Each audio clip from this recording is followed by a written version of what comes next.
여호와께서 모세와 아론에게 말씀하여 이르시되 여호와께서 명령하시는 법의 율례를 이제 이르노니 이스라엘 자손에게 온전하여 흠이 없고 아직 멍에 매지 아니한 붉은 암송아지를 내게로 끌어오게 하고 너는 그것을 제사장 엘르아살에게 줄 것이요 그는 그것을 진영 밖으로 끌어내어서 자기 목전에서 잡게 할 것이며 제사장 엘르아살은 손가락에 그 피를 찍고 그 피를 회막 앞을 향하여 7번 뿌리고 그 암소를 자기 목전에서 불사르게 하되 그 가죽과 고기와 피와 똥을 불사르게 하고 동시에 제사장은 백향목과 우슬초와 홍색 실을 가져다가 암송아지를 사르는 불 가운데에 던질 것이며 제사장은 자기 옷을 빨고 물로 몸을 씻은 후에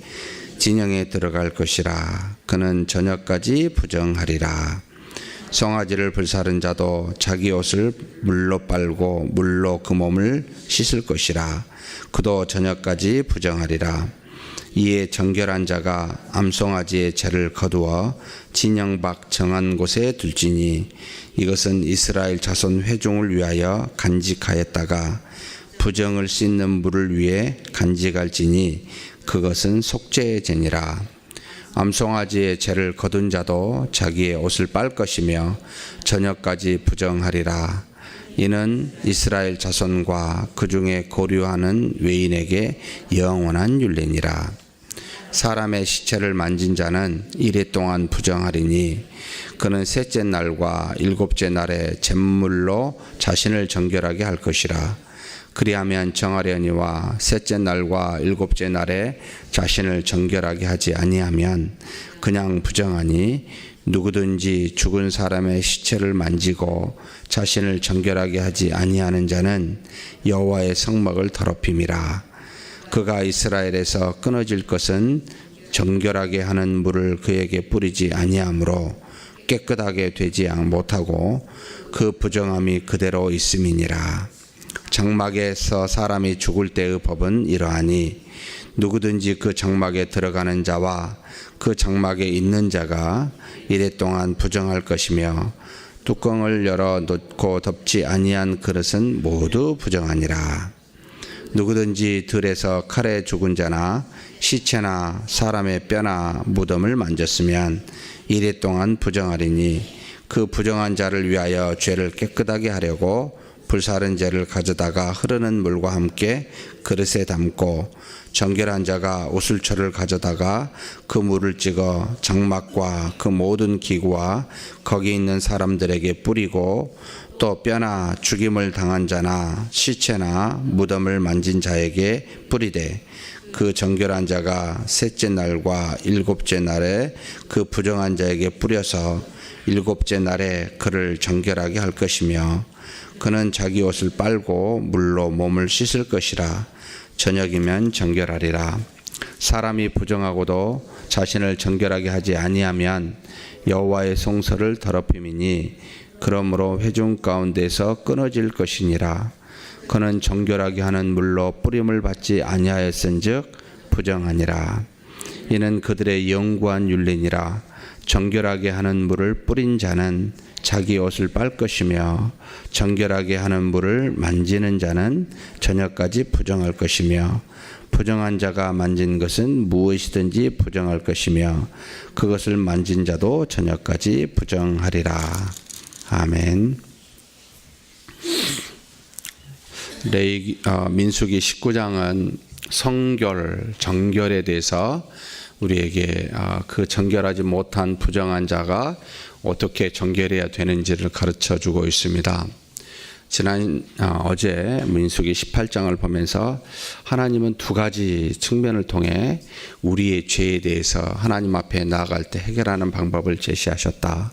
하나님은 굉장히 거룩하신 분이시다. 죄를 미워하신다는 말과 같습니다. 구별됐다라고 하는 이 거룩은 죄와는 상관이 없으시고 완전히 세상과는 정말 다른, 그래서 부정한 죄를 갖고 있는 자가 하나님께 나아갈 때는 그냥 갈 수가 결코 없다. 그래서 주 예수 그리스도를 통해서만 가야 되고, 여기 구약에서는 정해진 율법의 제사법에 따라 하나님께 나아가야 그 정함을 받을 수 있을 뿐만 아니라 죄로부터, 그 사망으로부터 면함을 받을 수가 있다 해서 굉장히 거룩한 하나님께 나아가는 믿음의 사람, 정결이 무엇인지 가르쳐주고 있는 모습이고요. 그 다음에 우리는 하나님이 아니고 사람이기에 이 모든 문제를 해결할 때 각각의 구별되어진 직분에 따라 그 일들을 감당케 했다. 이것은 곧 질서라는 측면입니다. 우리가 다 할 수 없다는 거죠.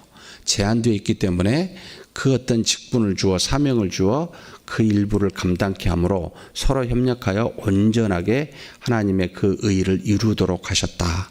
이건 우리의 연약함 때문에 질서라는 것이 생겼습니다. 그래서 누구든지 내가 다 할 수 있다 라고 생각하거나 하나님이 주신 사명 외에 내가 다른 것도 관여하여 할 수 있다라고 생각하게 되면 교만하게 됩니다. 그래서 거룩과 질서라는 이 두 가지를 통해서 하나님이 우리에게 어떤 일들을 지금 다루고 계신다라고 이렇게 생각하시면 좋겠습니다. 그리고 19장 오늘 읽은 여기에는 속죄하는 방식이 참 두 가지가 있다라는 걸 가르쳐주고 있습니다. 우리가 잘 알다시피 레위기서의 속죄죄라는 5대 제사 중에 하나님 앞에 속죄를 드릴 때의 방법, 그리고 속죄한 사람이 알거나 모르거나 부정하게 되었을 때 그것을 다시 속죄하는 방법, 이 두 가지가 있습니다. 그래서 기본적으로 모든 백성이 자신의 죄를 속죄함을 할 때는 하나님께서 먼저 대제사장에게 자신의 죄를 숫송아지로 속죄제로 드리고, 그 다음에 백성의 죄를 속죄제로 드리고, 그 다음에 두령이 속죄제를 드릴 때는 송아지가 아니라 숫염소를 드리게 하고, 백성들은 다른 이제 양으로 드리게 하는 이와 같이 어떤 차등을 주어서 속죄제를 하나님 앞에 드리게 했습니다. 그런데 이 속죄제를 드릴 때 모든 동물은 회막 앞에서 안수하여 잡게 하고, 회막에서 태워서 향기로운 제물이 되게 하는 것은 모든 기름이었습니다. 그리고 그 드려지는 모든 속죄제의 동물은 진영 밖에서 태워서 거기서 불살라 없애게 했습니다. 이게 이제 번제와의 차이가 있는데, 번제는 기름뿐만 아니라 정해진 그 동물의 고기까지도 태워 하나님이 맡으시기에 흠양할 만한 것을 제단 앞에서 태우게 했는데, 이 속죄제의 모든 동물은 진영 밖에서 더럽다는 거죠. 진영 안에서 할 수 없다. 그것에서 태워서 죄를 또 진영 밖에 정해진 곳에 버리게 했는데, 이와 같은 일들을 했는데, 이렇게 정함을 받은 이스라엘 백성이 부정한 방법이 되었을 때, 예를 들어서 여기 지금 시체를 만졌을 때와 같은 부정한 것을 만졌을 때는 그렇게 하지 말고 지금 정해진 또 다른 어떤 규례를 우리에게 주고 있습니다. 붉은 암송아지, 그런데 흠이 없어야 됩니다. 한 번도 멍에를 가져보지 않아야 됩니다.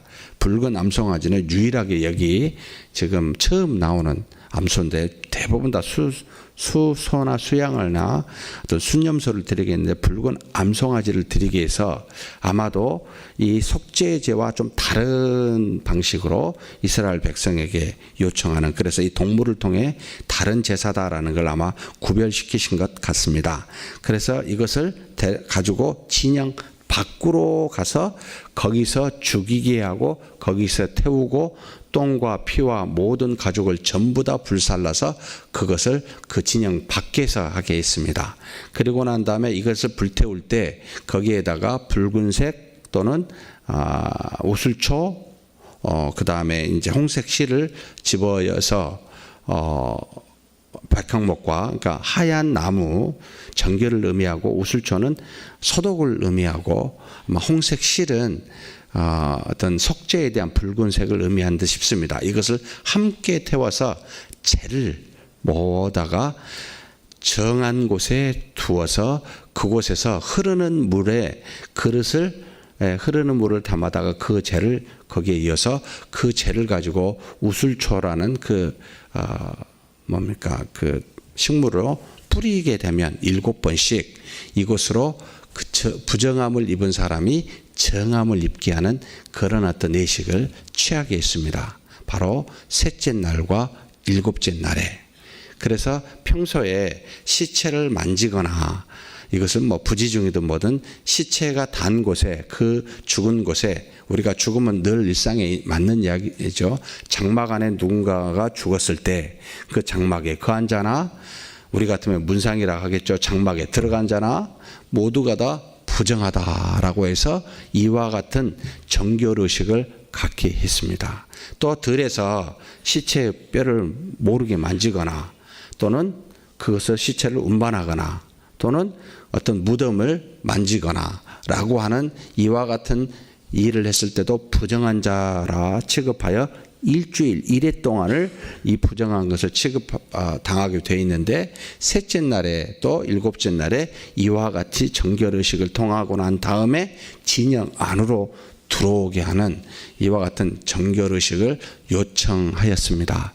왜 이런 일을 하였을까라고 할 때는, 사랑하는 성도님, 하나님은 정말 조그만 죄부터 큰 죄에 이르기까지 큰 속죄제를 드리는 것과 일상에서 우리가 범할 수 있는 수많은 죄를 굉장히 민감하게, 그만큼 거룩하신 하나님임을 알고 하나님 앞에 나온 거룩한 주일뿐만 아니라 일상적으로 살아가는 6일의 삶에서도 너희는 이와 같이 부정한 것을 구별하여, 죄를 구별하여 정한 생활을 하라라고 하는 굉장히 세밀하게 우리에게 요청하는 모습입니다. 그래서 우리가 무슨 죄를 지을 때마다 우리는 사함을 받았지만 항상 하나님 앞에 회개해야만 하는 정함을 받는 그런 어떤 마음의 자세로 나아가고, 그리고 죄는 무엇도 버리라, 모양이라도 버리는 정결한 삶을 삶중에서 지속적으로 유지해라 라고 할 만큼 굉장히 강력하게 하나님이 요청하고 계시더라라는 겁니다. 여러분, 구약은 그리스도의 뭐라고 그랬습니까? 그림자라. 모든 제사는 그리스도를 다 상징하고 있습니다. 그런데 오히려 신약의 그리스도를 보면 굉장히 그 한 분으로 말미암아 믿음으로 된다고 해서 개념적으로 이해가 돼서 구체성이 떨어지는 경우들이 종종 있습니다. 믿으면 됩니다 라고 나아가는, 그런데 그 믿음이 구체적으로 뭐죠? 라고 물어보게 되면 우리는 이와 같이 구약을 보지 않을 수가 없습니다. 굉장히 세밀하게 삶에서 하나님의 은혜가, 곧 그리스도께서 십자가의 죽으심의 그 정결의 의미가 어떤 의미인지를 이 제사를 통해서 낱낱이 알려주고 있습니다. 그러면 지금 어쩌면 신약에 사는 그리스도를 믿는 지금의 사람이 구약이 훨씬 더 중요해졌습니다. 일주일에 한 번씩 주님 앞에 나와 예배를 드려 우리의 죄를 사함을 받고, 물론 이미 사해졌습니다. 사함에 대한 감사를 드리는 예배가 있지만, 이 6일 동안에서도 정결함을 받기 위하여 이스라엘 백성에게 너희들이 부정한 사람이 된다면 일주일 동안을 부정하니 그곳에서 나가 그 정결한 대신하여 붉은 암소가 죽은 그 죄를 가져다가 뿌림을 물을 통해서 맞는, 그래서 정결하게 하는 의식을 가지라. 이 말은 생활 속에서도 부지중이라도 시체를 만지는 그런 일이 없도록 각별히 정한 생활을 해라 라고 하는 의미가 포함되어 있습니다. 이게 어느 정도까지 세밀하게 들어가냐면, 이 붉은 소를 태우는 그 피를 가져다가 7번을 그 회막을 향하여 뿌리는 이 제사장도 저녁까지 부정하니라 라고 말해서 자기 몸을, 자기 옷을 물로 씻으라 라고 이야기를 했고, 이 죄를 이 송아지를 불로 태우는 사람도 똑같이 저녁까지 부정하니 너희도 옷과 몸을 물로 씻으라. 이 죄를 가져다가 정한 곳에 모아서 나중에 잘 사용할 수 있도록 운반하는 사람도 부정한 자니, 저녁까지 부정한 자니 물로 몸과 옷을 씻으라. 그리고 정결하도록 이 시체를 만져서 온 사람에게 이 정결한 사람이 물을 7번 뿌린 사람도 부정하니 저녁까지 조심해서 물로 몸과 옷을 씻으라라고 이야기하는, 죄를 다루는 사람까지도 부정하다라고 생각하여 일에는 아니고 하루라고 이야기를 하지만, 저녁까지라고 이야기하지만, 그 정함을 얻기 위하여 물로 몸과 옷을 씻으라고 요청할 정도의 굉장히 세밀하게 하나님이 바라보고 계신다라는 겁니다. 죄 지은 사람이나 죄를 다루는 사람이나 함께 그 죄에 영향을 받을 수 있어 하나님이 각별히 우리에게 요청하고 있습니다. 그래서 말과 행위에 대해서 우리 각자의 정결한 삶을 돌아봐야 될 뿐만 아니라, 죄의 문제를 가지고 입에 담는 우리도 굉장히 조심해야 됩니다. 왜냐하면 그것으로 영향을 받기 때문에. 그래서 저녁까지 부정하니 혹시 몸과 마음에 부정한 것이 영향을 줄 수 있으니 몸을 물로 씻으라. 하나님 앞에 돌아봐, 잘못한지를 돌아보라는 겁니다. 지금 우리에게. 그래서 늘 끊임없이 이런 죄에 대해서 민감하게 바라보고 나아가는 우리가 되어야 됩니다. 저 사람의 죄니까 나는 상관없어? 아니요. 그것을 생각하고 입에 오르는 순간 우리도 영향을 받는다는 겁니다. 우리는 신이 아닙니다. 하나님이 아닙니다. 말하는 순간 영향을 받습니다. 그러나 그걸 말하지 않을 수는 없겠지요. 누군가는 정결케 해야 되니까. 그러나 조심하라는 겁니다. 나도 영향을 받을 수 있으니 조심하라. 그래서 그와 같이 거룩하라라고 하는 주님을 닮은 우리의 모습이 날마다 이루어져야 됩니다. 그런데 부정한 자가 지금 읽어보면 이렇게 정결한 의식을 행하지 않고 가게 되면 어떻게 됩니까? 이스라엘 족속에서 끊어지리라 라고 말합니다. 부정하였음에도 불구하고 정결의식을 갖지 아니함은 이것은 여호와의 성막을 훼손하는, 더럽게 하는 것이다 라고 말하고 있습니다. 사랑하는 성도 여러분, 지금 우리가 거룩한 것이 무엇이지요? 하나님이 계신 곳을 거룩하다라고 과거에는 성막 또는 성전을 말했고, 곧 이스라엘의 예수님 당시는 예루살렘 성전을 말했지만 지금은 교회입니까? 우리 각자입니다. 고린도 전서 12장에 나오죠. 우리 안에 성령이 계시니 우리 몸이 거룩한 전인지를 알지 못하느냐. 내 자신이 지금 거룩한 전입니다. 죄를 지으면 나한테만 영향을 주는 것이 아니라 거룩한 성막이라고 하는 내 자신, 곧 하나님을 담고 있는 이 그릇인 내가 부정하게 됩니다.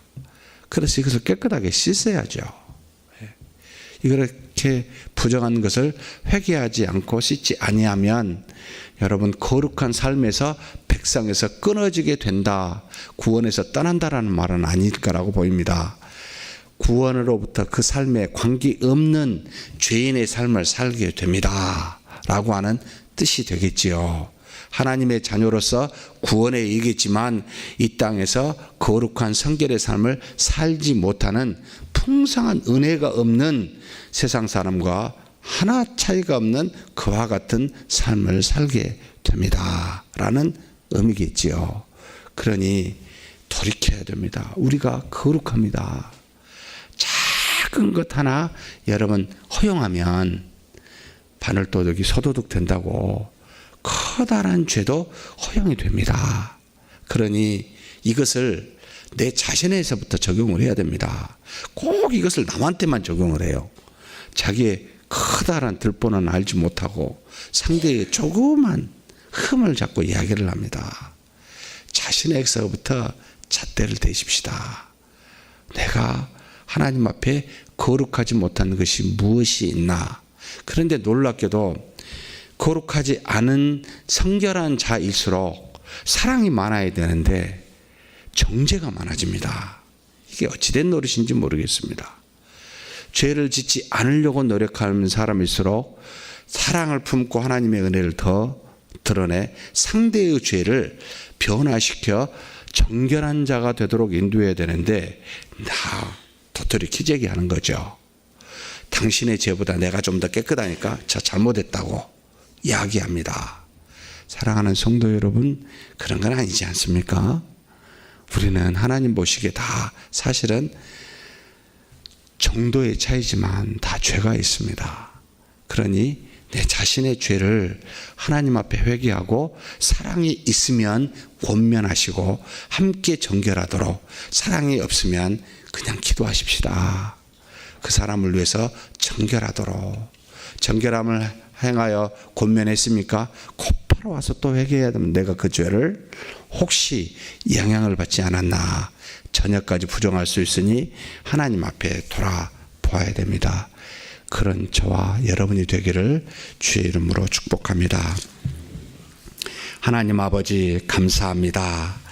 민수기 19장을 통하여 정결함이 무엇인지, 거룩함이 무엇인지를 가르쳐 주시니 감사합니다. 우리 주 예수 그리스도로 말미암아 우리는 이제 더 이상의 정결케 하는 그 물과 죄가 필요 없게 됨을 고백합니다. 우리를 위하여 대신 붉은 송아지와 같이 죽으시고, 그래서 모든 죄가 되어 우리의 죄사함을 허락하여 주신 우리 주 예수 그리스도를 날마다 믿고 날마다 그 앞에서 우리의 죄를 돌이켜 회개하는 우리 모두가 되게 하여 주옵소서. 정말 조그만 죄라도 민감하게 바라보고 우리 자신이 하나님 앞에서 그러한 죄를 다시 지지 않도록 죄를 지었다면 회개하여 돌이키는 우리가 되게 하여 주시되, 사랑하는 형제 자매가 죄를 지었다면 그것이 나에게 영향을 줄까 돌아보고 저녁까지 부정하다라고 했던 민수기의 말씀처럼 우리 자신을 각별히 돌아보아 하나님 앞에 회개하는 우리 모두가 되게 하여 주옵소서. 또 하나님, 정말로 내 자신에게는 바늘 하나라도 허용하지 않는 그와 같은 죄에 대한 민감성을 갖게 하여 주시되, 주변에 사랑하는 형제 자매를 향하여서는 그리스도와 같은 사랑으로 품을 수 있는, 그래서 그들을 사랑으로 권면할 수 있는 우리가 되게 주님 도와 주시옵소서. 감사하고 우리 주님 예수님의 이름으로 기도하옵나이다. 아멘.